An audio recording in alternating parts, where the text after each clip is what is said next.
What's up, all my folks on YouTube land? Daryl, also known as The Finisher. Hey man, I gotta talk to y'all for a minute. I was watching the video, right? I was watching the video on the YouTube channel. I think it was the Handyman startup, right? And I don't know, he was talking about painting or something. I was gonna leave a comment, so I was reading through some of the comments, and he was having a back and forth with somebody on there. And it was about something referring to painting, right? I think, what's the guy's name? Dan? I think his name is Dan on that YouTube channel. But he was having a back and forth, and essentially he told the person, hey, well, I feel like I know what I'm talking about because I got 10 years of experience as a professional handyman. The response was, a professional handyman? What's that? LOL. Oh! The ultimate disrespect. I mean, what do you mean? I'm a professional handyman, right? So then I feel like, well, maybe, I get it. It's a new concept. The handyman profession has been beaten down into the ground because, hey, we all professions got clowns out here, but since nobody's been claiming professional handyman, anybody's been able to call themselves one. And that's why we got this channel here. We're gonna change the mentality of people, all right? So, who are these gatekeepers, and why are these people that think that they can decide who's a professional and who's not? From what I see, I mean, there's professional dog walkers. There's professional everything. I saw the other day there's something called a professional a cuddler, a professional cuddler, man.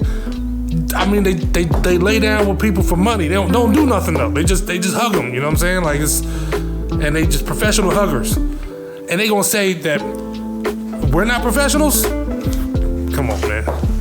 Let's get into it. So what is a professional anyway? Like, what would you classify as a professional? I mean, we gotta break it down here, man. I mean, because that's what we do. So you gotta look at it like this. Professional. It just comes from the word profession. We're not gonna break it down any further than that, because that'd just be ridiculous for this conversation. But all it means is something that you had to study for a long time or get trained for a long time. I mean, how on earth are we not professionals if that's the criteria? You know what I mean? Like, I hope you've learned, at least learned for a while. At least learn. I hope you're not just going in electrical sockets and just saying, well, we're just going to put the black wire with the black and the white with the white, and then that's all we know. I mean, we definitely got to know a little more than that. But when we talk about being a professional, or when a customer's looking for a professional, that's not really what they're looking for. Like, that's a book definition, but that's not the colloquial definition. Yes, I said colloquial, okay? I keep telling y'all, look, I get it. You come here for the eye candy, you know what I'm saying? But you stay for the intellect. So, colloquially speaking, what are we looking for? Basically, people are looking for the professional experience. I mean, they want the professional knowledge, what comes along with the experience, but being a professional is the whole thing. So I've been talking to customers for a while, and so I kind of put together a little list of things that what they would consider marks of professionalism, right? So first thing, communication right off the bat. When if they can find you, how easy are you to find? Where's your information? How fast do you get back in touch with them? If you're good at what you do and you come highly recommended, it's not always a big thing of how fast you can do the job. Just keep open lines of communication. Make it easy. I mean, I tell all my customers hey, the fastest way you can get in touch with me is send a text. So that's what I hope. All of them just text me. But that's the first thing. Next, neat, clean appearance. All right? I mean, you gotta be clean. That don't mean you won't have to be fully, completely shaven and everything. You don't want to stink. You don't want to. I mean, it's kind of a low bar we're setting here, but you want to be presentable. It's good to have uniforms. You don't necessarily have to have a uniform. I don't really wear uniforms, but 9 times out of 10, I got a button-up shirt, collar. I mean, I'm the type of dude, I wear khakis most of the time, but some work khakis, and just, try to make it smooth. The next one in professionalism, they want you to be knowledgeable. So sometimes I'm the guy that gives too much information. Where you keep talking and you start going into the intricate details of glass tile and how the mortar and the reason why you got to use glass tile mortar versus regular thin set, I go into the weeds, and sometimes when I start to see their eyes glaze over, then I know I'm doing too much.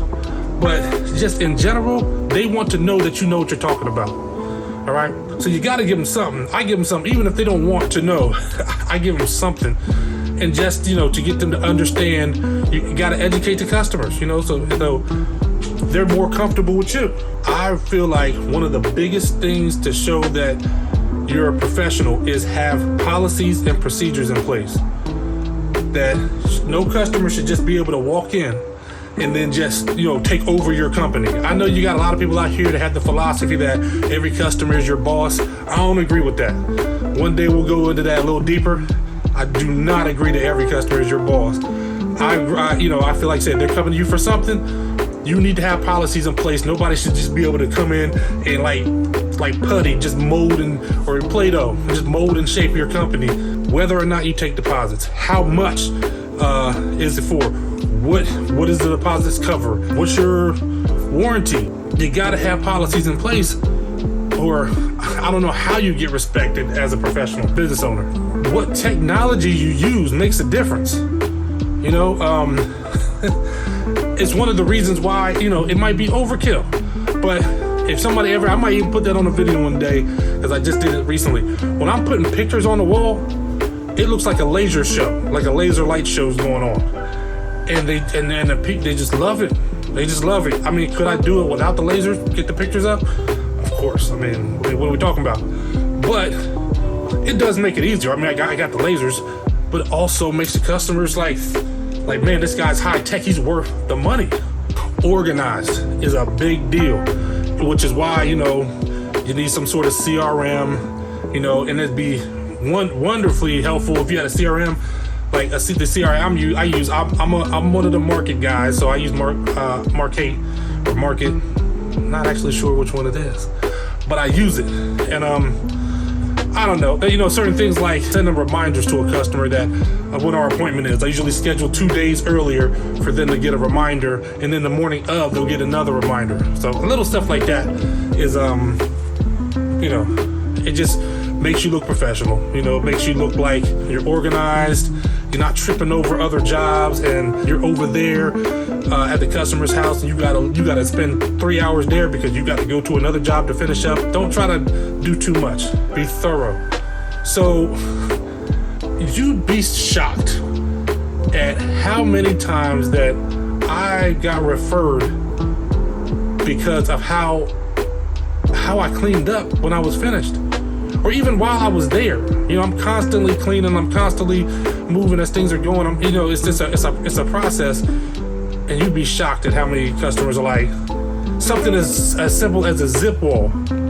Customers are like, I've never seen anybody do that before, and I'm thinking like, man, I did because it helps me. That's cleaner for me to put up a zip wall, right? But customers go crazy over there, they love it. And it's just because you're clean, you're respecting their home. You gotta remember you're in their house, man. You know what I mean? The biggest investment, the most private place you have in this world, and they're inviting you into it. Are you a professional? You gonna take care of their stuff like it's yours? The last thing I'm gonna bring up is timeliness, and that's in all aspects. It's just showing up to the job on time. You try ahead of time to give people an idea how long it's gonna take. And sometimes it takes you a little while to learn. You think, I'm telling you, man, you don't think in your mind, yeah, I can go paint a room, man. I mean, what, like 2 hours? I can knock a room out real quick. Maybe you can. And then you get in there, you start taping off, you're like, man, I forgot how much little stuff it was to do. I just, just not thinking. It's your job to provide set the expectations for the customer as the pro, right? You're the pro. You know how long they don't know how long it's supposed to take. You know how long it's supposed to take. I mean, look, I know I'm a professional, right? I don't know about you. I hope you are. But, hey, this has been Daryl, the finisher, the professional handyman. Y'all stay safe and be blessed.